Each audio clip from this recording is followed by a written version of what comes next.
క్రీస్తునందు ప్రియమైన దేవుని బిడ్డలందరకు మన ప్రభువును రక్షకుడైన యేసుక్రీస్తు వారి నామములో నా యొక్క వందనాలండి. ఈ దినము మనం చూసుకున్నట్లయితే మరి క్రైస్తవ్యంలో బాగా దారి తప్పి, గాడి తప్పి వెళ్తున్న విషయాల్లో ఒకటి వాగ్దానాలు. దేవుని యొక్క మాటల్ని ఒక కార్డ్ మీద పొందుపరిచి, వాటిని ఈ సంవత్సరం దేవుడు నీకిచ్చాడు అని చెప్పటము అనేది ఈ దినాన క్రైస్తవంలో మనం చూస్తున్న మోసం. అంటే ఎలాగున్నది అంటే, మహోన్నతుని విద్యను మరచి, వాళ్ళు జీవ గ్రంథంలో వాళ్ళకి అనుకూలమైన వాక్యాలను కొన్నిటిని వ్రాసుకొని, వాటి ద్వారా ఇదిగో ఈ సంవత్సరం దేవుడు మీతో ఈ విధంగా మాట్లాడుతున్నాడు అంటే, అంటే జీవ గ్రంథమంతా దేవుడు నీతో మాట్లాడట్లేదా?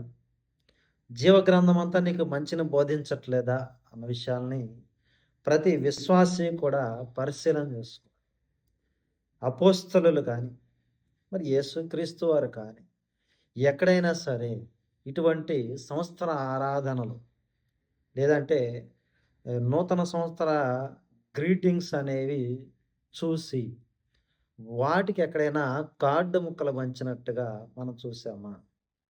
ఈ దినాన కాపర్ల పరిస్థితి చూసుకుంటే, వారి యొక్క స్వలాభం కోసం మీకు చిన్న కార్డు ముక్కలో దేవుని వాక్యం రాసి, వాళ్ళు మిమ్మల్ని ఏం చేస్తా ఉన్నారంటే దాన్ని డబ్బులకు అమ్ముకోవటం కూడా మనం చూస్తా ఉన్నాం. ఇది ఎంతవరకు కరెక్ట్? వాళ్ళేమన్నా చిలక జోస్యం చెప్పేవాళ్ళా? లేదంటే జాతకాలు చెప్పేవాళ్ళా? ఈ సంవత్సరం ఇదిగో ఈ వాక్యం ద్వారా నీ జాతకం ఇలా ఉంటుందని చెప్పటానికి. లేదంటే ఇదిగో ఈ యొక్క చిలక ఈ కార్డు తీయటం ద్వారా నీ జాతకం ఇలా ఉందని చెప్పటానికి వాళ్ళేమన్నా చిలక జ్యోతిష్కులా? ఒకసారి విశ్వాసులు పరిశీలించాలి ఇదంతా. బైబిల్‌లో ఇటువంటి ఆచారాలు ఎక్కడన్నా ఉన్నాయా? లేదంటే దేవుని వాక్యమంతా మనం చదువుకొని, దాని ప్రకారంగా నడుచుకుంటే మాత్రమే మనకు జీవం కలుగుతుందా?